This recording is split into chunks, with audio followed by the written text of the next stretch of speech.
Houston Texans, Houston Rockets, Houston Dynamo, Houston everything, Houston born and raised, H-Town Rebel Space Cadet Sports. Ladies and gentlemen, boys and girls, children of all ages, folks of all stripes, and distinguished guests, put your hands together for the Space Cadet Sports Podcast. Houston, we have Paul Salazar Jr. Hey y'all, welcome back to the Space Cadet Sports Podcast, your Houston sports podcast for die-hard Houston sports fans. From a die-hard Houston sports fan, I'm Paul Salazar Jr., your favorite die-hard Astros fan podcaster. I'm an improviser, writer, actor, creative multi-hyphenate, and of course, and most importantly, I'm a proud Houston native, and I have the receipts to prove it, folks. That's right. I was born and raised in Houston, and I love Houston so much I even went to the University of Houston just to round out that street cred.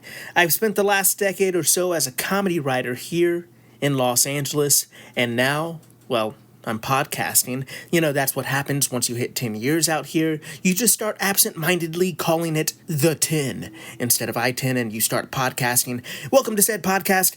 Space Cadet Sports was started as a passion project because most media is infuriating as a die-hard long-term fan of the Houston Astros. Here we aren't doom and gloom, casual bandwagon Astros fans, nor are we the national media haters. We love our team and root them on, and all our other Houston teams, of course, but we want to try to discuss the ins and outs of our teams without too much homerism. The key word here is it's something we try. The key word is try. Folks, I would like to understand the words that I'm trying to say here. Welcome new listeners to my mushmouth mumble session. Long-term listeners know this. I'd like to return. Can't even do it, folks. I'd like to welcome returning listeners, and of course, welcome new listeners to what my brother calls the Paul Broadpod Ball Blog. Hey, brother. That's a shout out to my brothers. Shout out to Arrested Development fans. Shout out to, I guess, Jimmy Fallon for breaking during sketches so much. I'm Falloning all over the place here. Check out spacecadetsports.substack.com for the full blog experience, or the full blog experience depending on your interpretation of my pronunciation here. We're recording this transmission here in sunny Los Angeles, where I'm joined by my co-host and my co-producer, the Roz to my Frasier. Carla the dog is here with me, as always. If you've listened to this podcast before, you know she has a hot takes on the pod. She may get on mic from time to time. I don't silence her. I don't even think I could if I tried. At least not when I'm on mic. I mean, you know, maybe if I have some treats in my hand and we're focused on training. You know, folks, before I spiral out of control, let's get to what this episode is about. On this episode, we are checking back in with your Houston Astros. That's right. We are excited about the Houston Astros. However, right as I was about to record this podcast, big news broke. Sadly, Jeremy Peña, JP3, is headed to the IL with a fractured rib, or fractured ribs. We'll get into that on the podcast, and we'll also check in a little bit with the Houston Rockets, because there is a lot of news surrounding them after the Kevin Durant trade. But before we get to that, I'd like to wish a good day, mates, to all the Australian listeners out there and to all the H-Town hustlers. Good day, mates, to all y'all. But let's go ahead and get to this podcast, folks. Let's talk about your Houston Astros. You know, it's been a while since I got to do a Houston Astros podcast. I am excited to get back to it, to get back into the groove of things, folks. Things are different. Things are, you know, there are all kinds of things in my life right now that I'm dealing with. So the regular schedule of podcasts did get interrupted. Going forward, I want to get back onto at least weekly podcasts.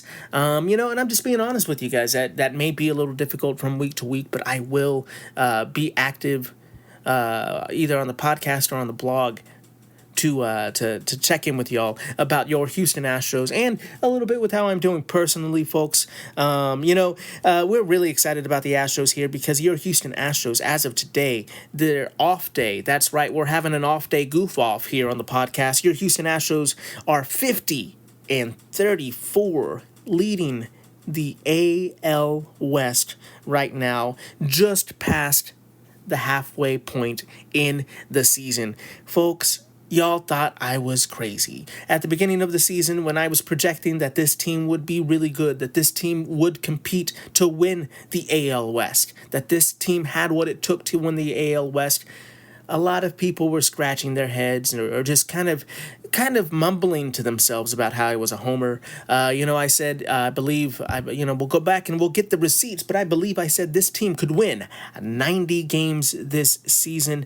And some people were like, I don't know, man. Even some good friends of mine at my birthday party, I won't call them out specifically. Maybe they'll come on the podcast to defend themselves.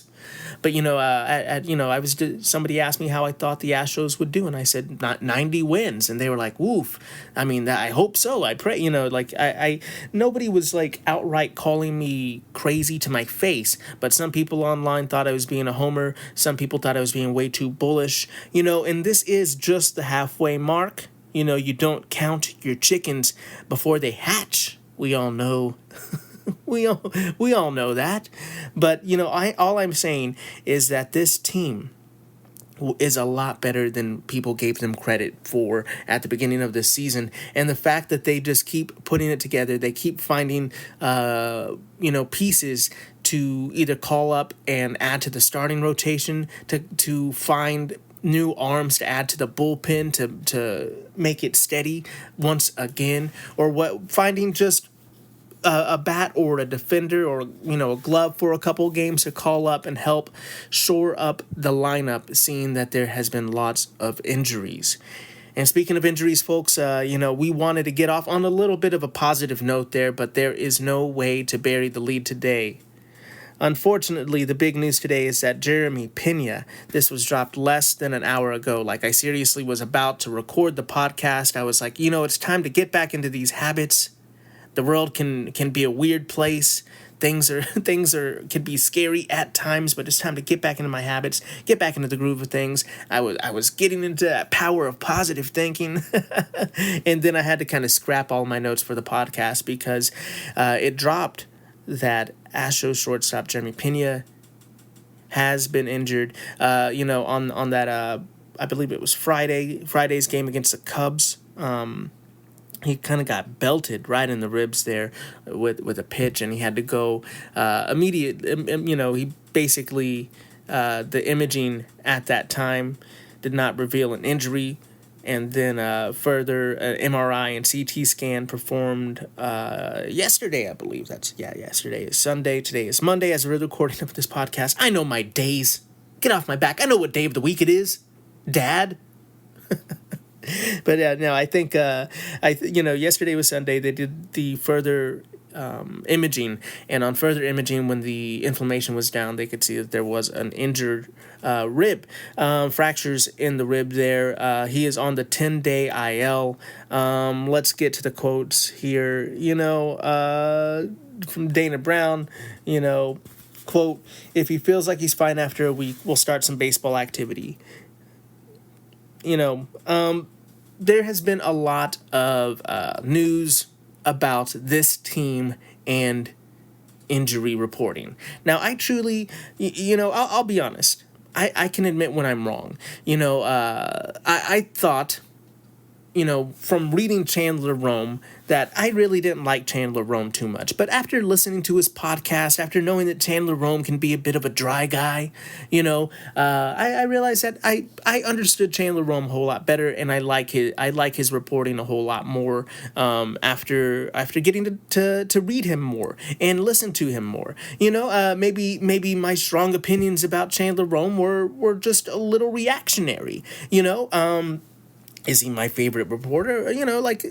I think Brian McTaggart right now, if I'm having to pick a favorite, but like at the end of the day, I think sometimes Chandler Rome, as his job is to get clicks, is not to make news. I'm not trying to say like he's intentionally manufacturing things, but is to kind of figure out a way to get people interested in what this team is doing. And I think from his perspective, there are times where the team's not being too clear about injuries makes his job a little bit harder. So I felt like, sometimes this injury thing about the Houston Astros and injuries comes from this place of Chandler Rome and reporters not really, really wanting more clarity so that they can write more accurate and therefore more clickable content for people that gamble on sports, quite frankly. Because from a fan's perspective, if I'm just a fan of the sport, I'm not placing bets on this. If I know someone is injured, they're injured, that's a bummer. Of course we want to know more information, but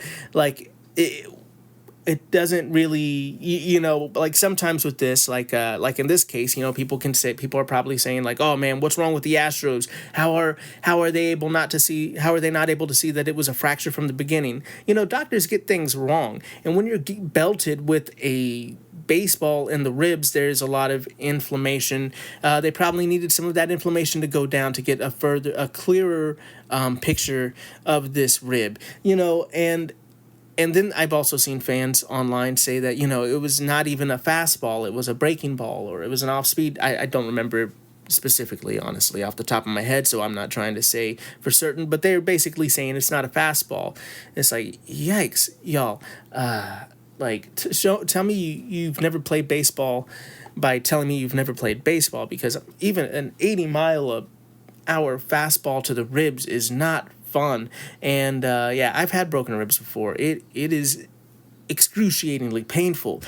So we're hoping that this Jeremy Peña injury is a very minor fracture, and we're just being very safe with Jeremy Peña, because JP3 undoubtedly has been the best player on the Astros. He has kind of sneakily and kind of quietly taken up the mantle of this team's kind of heart in a way. Jose Altuve is, he's had some ups and downs this season. He's still playing great. I think people being very critical of Jose Altuve,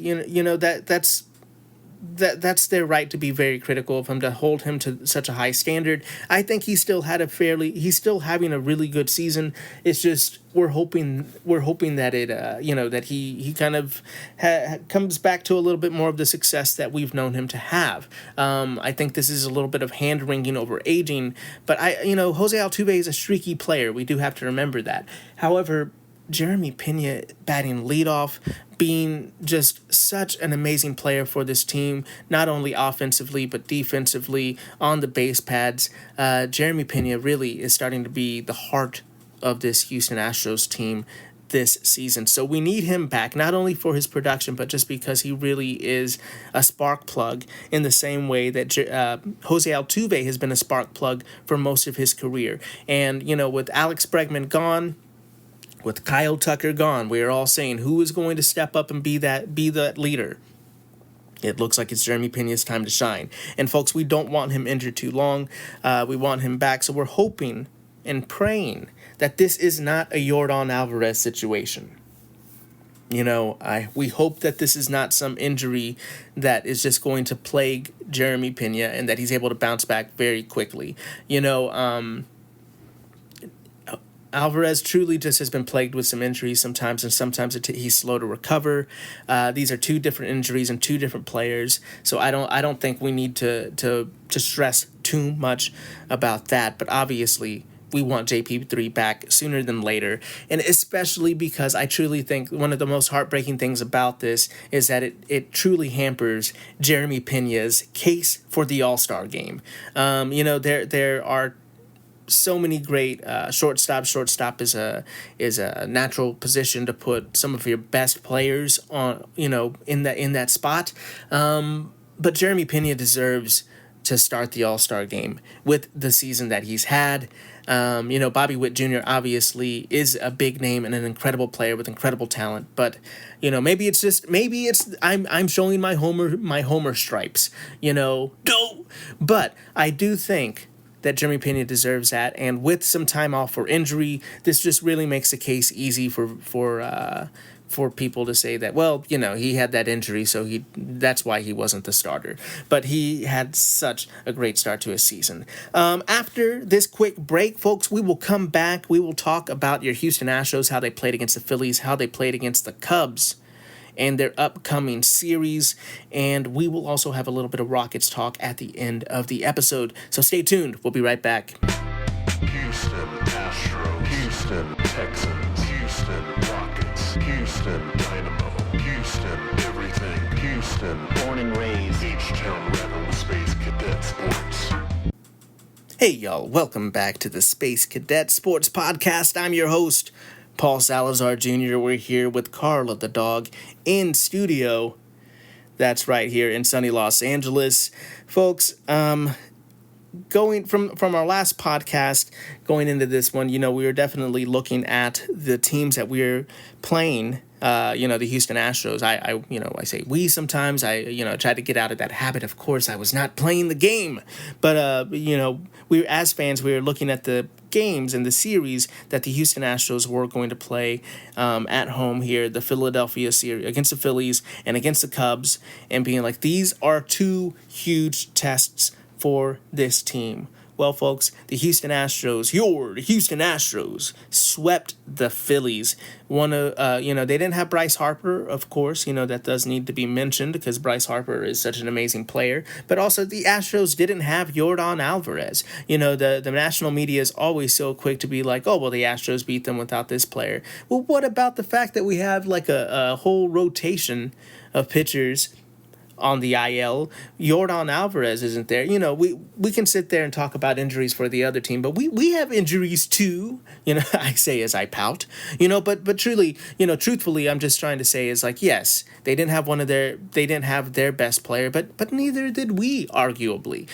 So that's just the way baseball is. You play the players that are available to play. You play the best you can, and in that series, the Astros were able to sweep the Phillies. Those count as W's. There's no qualifiers for those wins. And the Astros almost shut out the Phillies for all three games. The Philadelphia Phillies were only able to score one run against your Houston Astros in that series. This team's pitching is phenomenal. I don't even know how to explain it. The last couple of episodes, I'm talking about the starting pitching, who's going to take over, who's going to eat those innings, essentially, like what rookies can we trust? Is Lance McCullers Jr. going to be able to be a solid 3 option? Folks, these pitchers are really stepping up. And I think it's just a testament to the Houston Astros organization. It's a testament to their pitching development and their pitching coaches. Because sure, a lot of these pitchers that come up with the Astros are unheralded, but also they learn how to use their arsenal effectively, and they compete and they shove and they make adjustments. And the life of a relief pitcher is kind of volatile and tough. You only get one inning to make your career there, it feels like, and small sample sizes can haunt you. But the Astros have done a good job of developing their pitchers, not only just for the bullpen, but for the starters as well. I mean, the league has been in shambles. I've seen that the New York Yankees TikTok influencer who was just jokingly, of course, I'm sure part of it is true, but jokingly in shambles because the Astros are inevitable. The Astros have the 3rd best record, I believe, at least as of the end of day yesterday, in the entire league. I think it really is a testament to this organization. And when I was talking about the Astros winning 90 games at the beginning of the year, when I was talking about the Houston Astros being a strong contender to win the division and the contender to win the division in my mind. I said it was because they have the the system in place. They have that just vibe.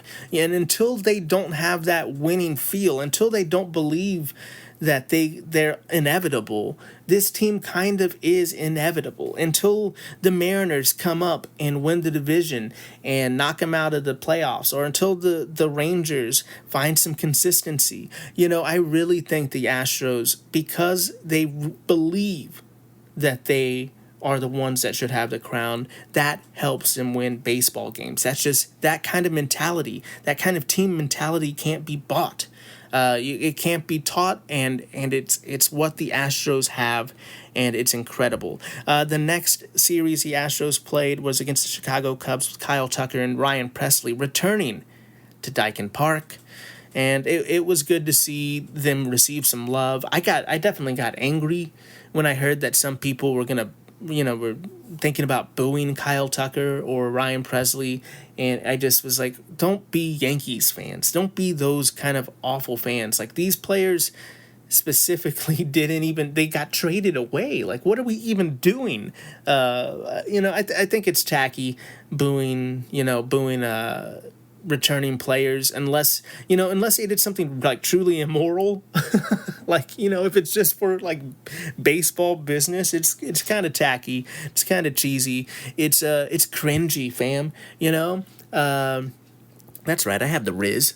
Don't ask. Don't ask if you don't know. Don't ask, okay?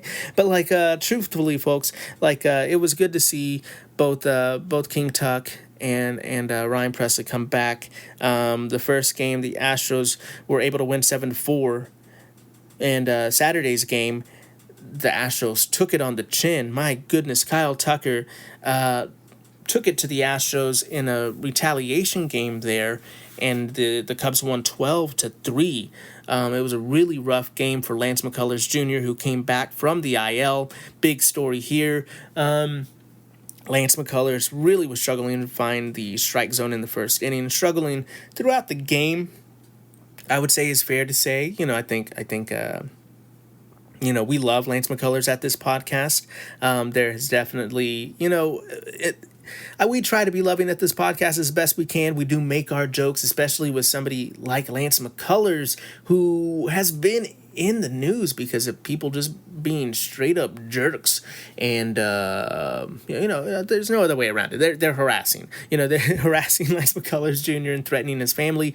So it's like, obviously we love Lance McCullers Jr., but we need to be able to talk about his performance. So we say this with love, and I think Lance would agree that it was a tough day on the mound. He struggled with the strike zone. He struggled with his fastball. We talked about this. A lot of times, the national media or people start talking about things, and I'm like, I said that back when Lance first started pitching. I was talking about how his fastball was really a struggle for Lance McCullers. He could not set up his breaking pitches because he could not locate his fastball. It seems all over the place. And with a pitcher like Lance McCullers Jr., you need to be able to set up those breaking pitches. It's part of the illusion of striking people out or getting people to have weak contact on the ground. Lance McCullers Jr. gets a lot of ground outs or ground balls, which with the Astros defense obviously set up to gobble up a lot of ground balls. So that was a tough game for Lance McCullers Jr. He jokingly said in the press that the NL Central has been his daddy this season, with the Reds pounding him and the Cubs taking it to him, obviously. I like a guy that can have a sense of humor and say something like that. People are like, I can't believe you said that. It's like, wow, yeah, you're such a tough guy. Never making a joke about yourself or never admitting weakness. I can't believe Lance McCullers Jr. made a joke about himself. Yeah, because he's confident. He knows, this is baseball. He's fine.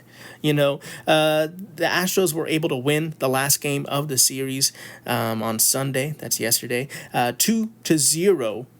And folks, Cam had a great series. The Astros pitching outside of Lance McCullers Jr., on Saturday, outside of a tough game, the Astros pitching has been doing fairly good. And the Astros have won.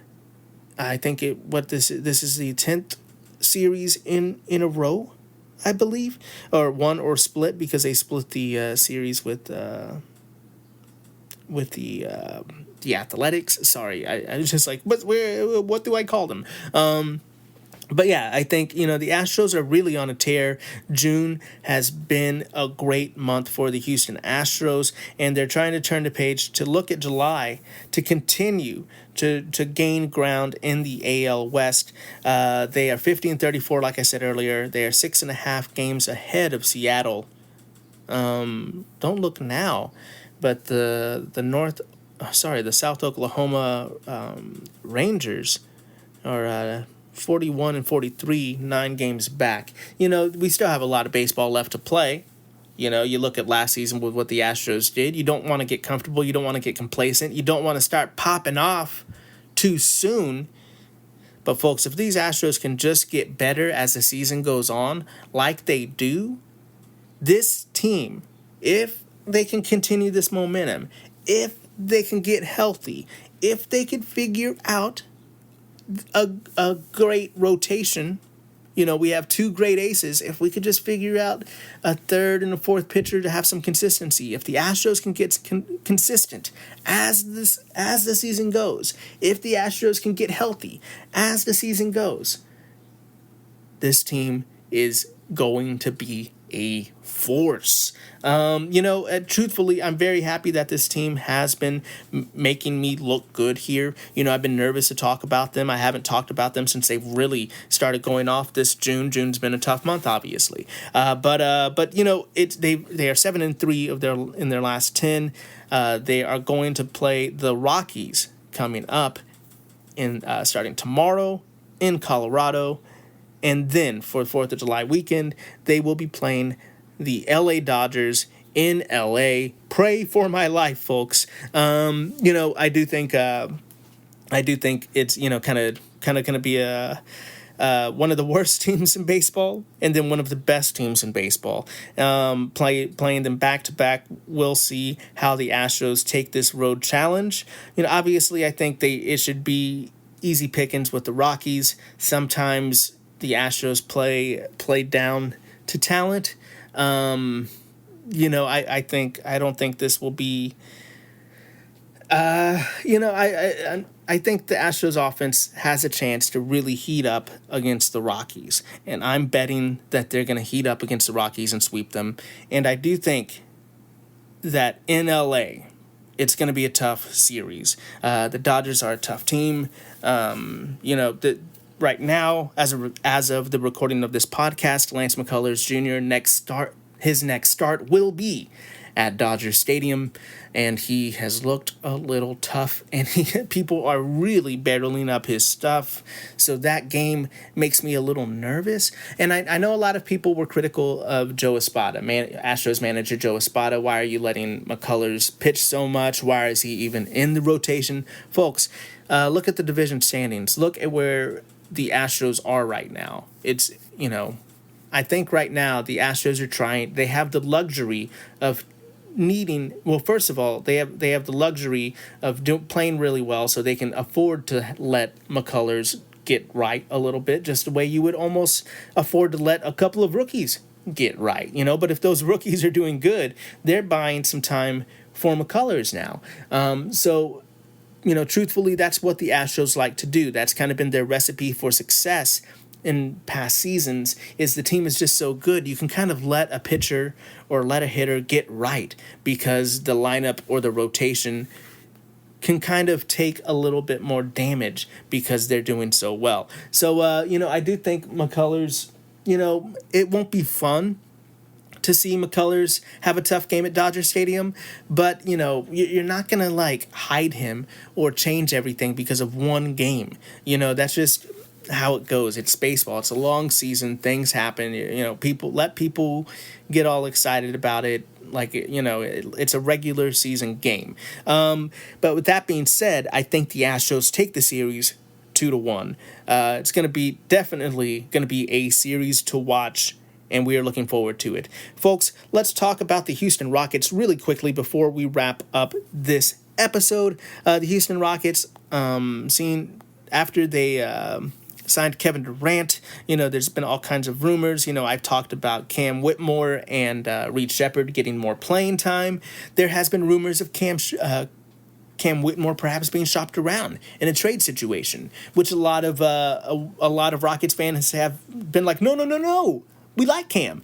But what I will say is that they are potentially looking for, either a ball handler, seeing that Jalen Green and Dylan Brooks are now off the team, or it looks like they potentially are looking for a 3-and-D guy, or maybe they already have their 3-and-D guy in Dorian Finney-Smith, who played for the LA Lakers last season, declined his player option, and is in free agency, and the rumor has it that Dorian Finney-Smith might be joining the Rockets in free agency here to add some 3-and-D depth to this team.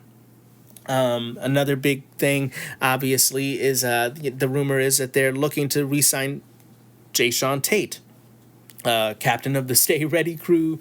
I think they are trying to sign Tate and Aaron Holiday to some team-friendly deals. So, and one of the bigger news that dropped yesterday was Jabari Smith Jr. got signed to a 5-year contract, I believe, for about $120 million. Let me look it up right now. I'm sorry I don't have it up. I thought because it was such a big story, I thought for sure I would know the details. But I'm struggling to find it now. I will pull it up. But Jabari Smith getting signed, getting locked down. This team is making big deals, making $122 million 5-year extension. Yeah, I was close. Look, folks, I wasn't that off.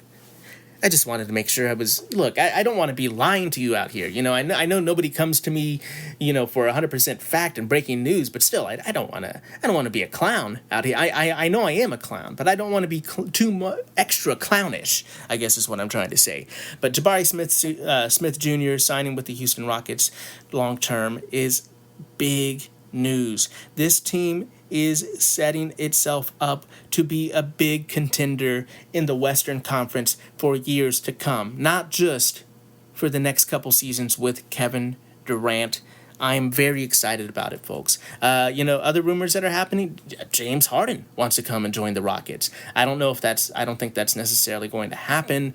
There are so many things happening with your Houston Rockets, and it is very exciting. We haven't been this excited about the Houston Rockets since the initial James Harden trade to bring him to the Rockets.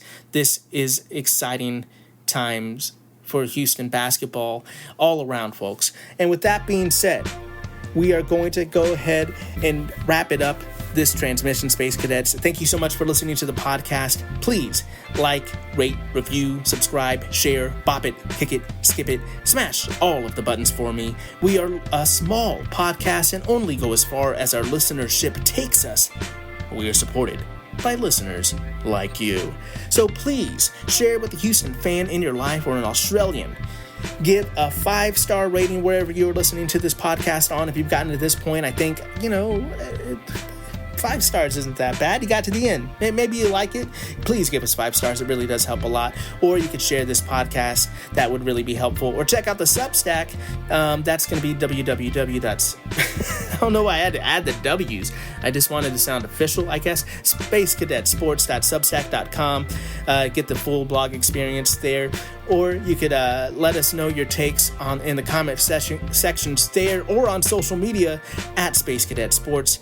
Or you can call in SpeakPipe. That's speakpipe.com/Space Cadet Sports. Find us at spacecadetsports.bsky.social. Or if you're like me, and you're just a weirdo and you like weird jokes, if you're listening to this and you're like, hey man, I like this weird guy, well, you can find more of me online on social media, making jokes, memes, art, podcasts, and so much more at Paul Salazar Jr. or paulsalazarjr.net, because I'm nothing but net. where you can find my other Substack and all my other nonsense if you're nasty, including merch. That's right, we have podcast merch. You can check that out on the website. Folks, thank you so much for listening. Remember to be the best that you can be. Keep your head up, kid. And as always, vamos, vamos, Houston.